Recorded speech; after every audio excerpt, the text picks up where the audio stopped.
This is the scripture in which there is no doubt, containing guidance for those who are mindful of God, who believe in the unseen. It sounded like who he was really talking about is people who pretend to be believers. Han Meditations. All right, guys. So you just saw our quick little vlog. If you like that kind of content, let us know, because we'll make more content like that. Like, it's no problem. If you guys want to see more of like our day-to-day life, what we've been doing, the kind of, even if you want to see the inner workings of the channel, how we set it up, the cameras, the microphones, whatever, we can show you guys whatever you want to see. So sure, let us know. So yes, we have the Quran right here. And I wanted a more ornate book.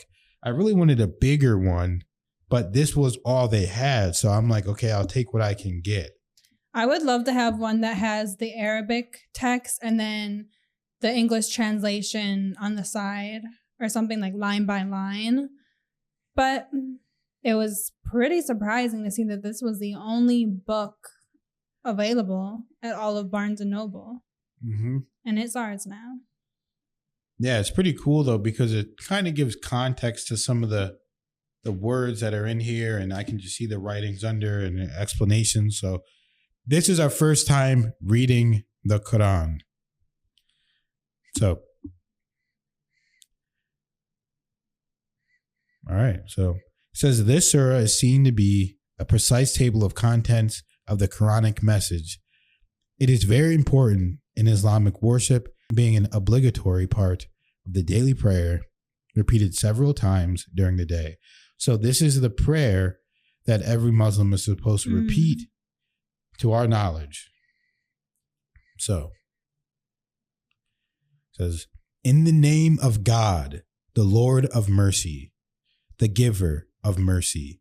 Praise belongs to God, Lord of all worlds, the Lord of mercy, the giver of mercy, master of the day of judgment. It is you we worship. It is you we ask for help. Guide us to the straight path, the path of those you have blessed, those who incur no anger and who have not gone astray. So that's the first prayer that's in there. What do you think about that, Kelly? It's beautiful. It's a very nice prayer to say every day. I find it interesting that it says those who incur no anger.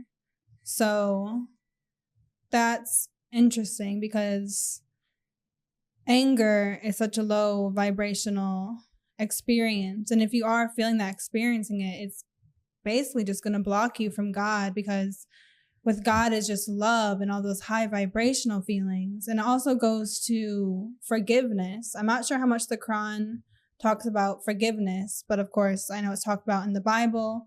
But besides that, we are very big on forgiveness anyhow. Yeah.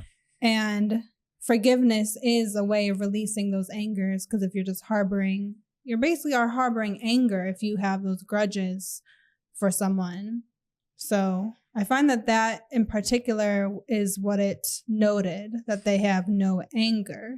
Of course, the translation may be slightly different if we read it in the original Arabic. And I'm going to get a different one that just shows the words of the Quran, because I just feel like this has a lot of extra stuff. I can't tell if it's like something that they wrote or if it's like the actual words of the Quran. So let me just... Must be why it's so long. So yeah, like let me show you, for instance.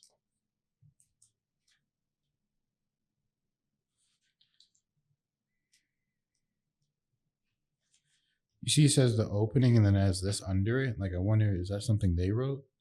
Yeah, that's just their additional notes. Okay. So I would say, let me see. So I guess it starts in... I think just this paragraph is the actual... And that's what I read. And yeah. then where it is the next one.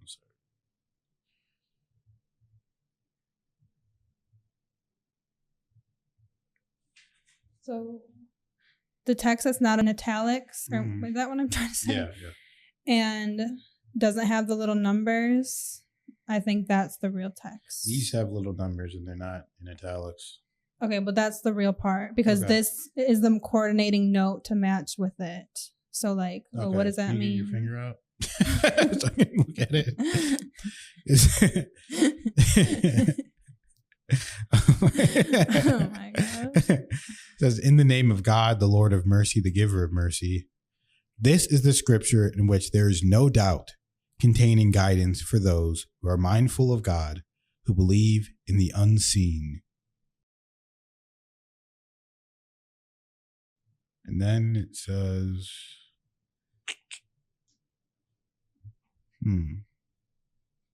See, I'm guessing it just goes from here to there then, huh? Mm-hmm. In the unseen, keep up the prayer and get out of what we have provided for them, those who believe in the revelation sent down to you, Muhammad, and in what was sent before you, those who have firm faith in the hereafter. Such people are following their Lord's guidance, and it is they who will prosper. As for those who disbelieve, it makes no difference whether you warn them or not. They will not believe. God has sealed their hearts, and their ears and their eyes are covered. They will have great torment. Now, this is something that I believe as well, because you can tell someone something, you can show someone something, and even then, even if you tell them, even if you show them, a lot of times people won't even believe you. So, and I try not to judge people because a lot of times you don't know what someone is coming into this reality to learn or to experience. So I don't try not to judge people. If they don't want to believe it, that's fine. Like it said in here, there's no difference whether you warn them or not. They will not believe. God has sealed their hearts and their ears and their eyes are covered. See, even this is said, God has sealed their hearts and their ears because it is God who is doing everything. So maybe God wanted that to happen to them so that they can learn something particular. You never know. So it says, they will have great torment. Some people say, we believe in God in the last day, when really they do not believe. They seek to deceive God and the believers, but they only deceive themselves. Though they do not realize it, there is disease in their hearts, which God has added to. Agonizing torment awaits them for their persistent lying. When it is said to them, do not cause corruption in the land. If I raise it like this, it might go out of focus, but that's fine. So I'm trying to actually just read the scripture as best that I can. There is a disease in their hearts, which God has added to. Agonizing torment awaits them for their persistent lying. When it is said to them, do not cause corruption in the land, they say, we are only putting things right. But really, they are causing corruption, though they do not realize it. When it is said to them, believe as other people believe, they say, should we believe as the fools do? But they are the fools, though they do not know it. When they meet the believers, they say, we believe. But when they are alone with their evil ones, they say, we're really with you. We were only mocking.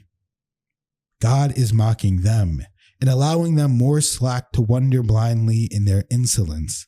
They have brought error in exchange for guidance, so their trade reaps no profit, and they are not rightly guided.